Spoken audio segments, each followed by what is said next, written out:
Okay, so one of the things that I got in my something blue VoxBox was some fake eyelashes, and putting on fake eyelashes is a scary prospect. At least it was for me.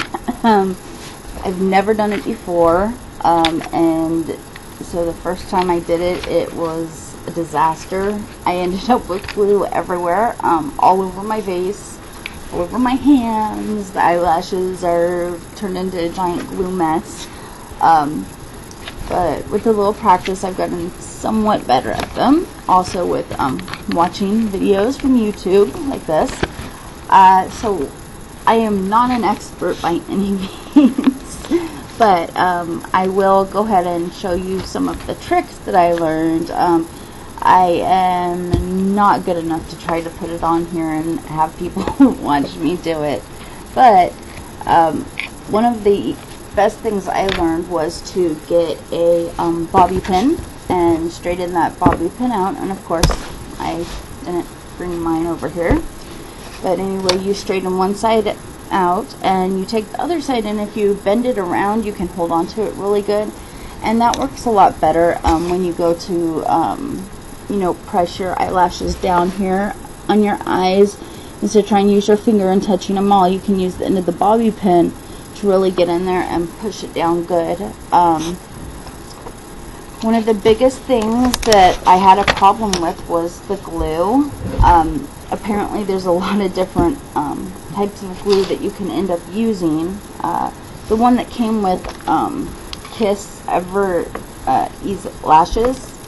that has been my favorite type of glue, honestly. It comes in this little bottle, and instead of having to try and squeeze it on or some annoying thing like that, it actually comes with a little applicator like that, and it does a very good job of making a small line on it instead of like glopping it on. And then one of the issues I also had was, or I have when putting my eyelashes on, is they like bend out on the ends, or right here, just the very ends of them, and it's so hard to try to get it right for me still as soon as I do it.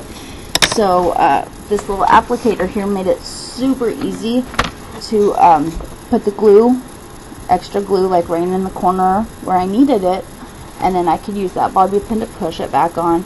Most of the kits come with some kind of a tweezer like these. Honestly, I don't see a good use for them. They made more of a mess for me than actually helped me when I tried to use them. So, I don't know.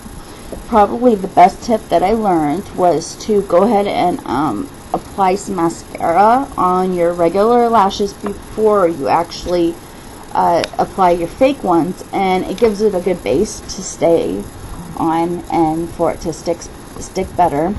And then the best tip I got, because I'm sorry, I look so weird when I glued those lashes on, I says there's no way people would notice these, they're too obvious, is liquid eyeliner.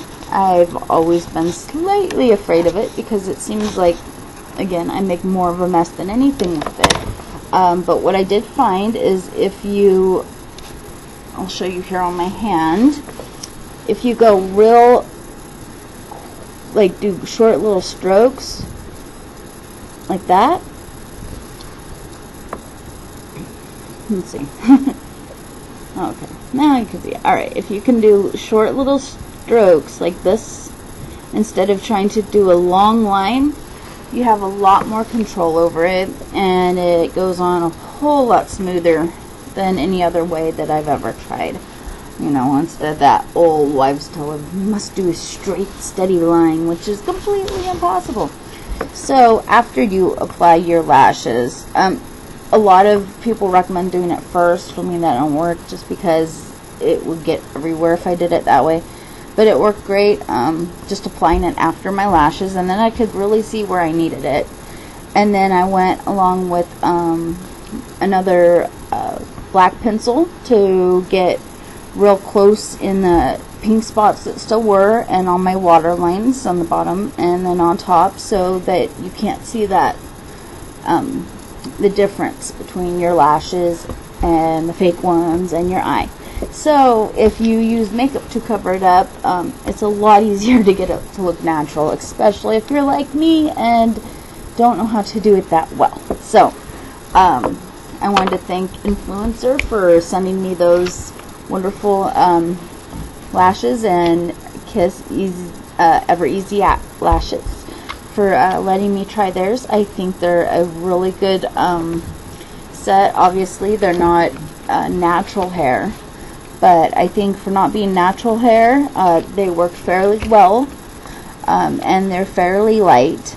So, I mean, you can definitely tell you got something a little heavier on your lids, but at least you're not walking around with your eyes shut. So, alright, thanks. I hope my little bit of information was helpful to some.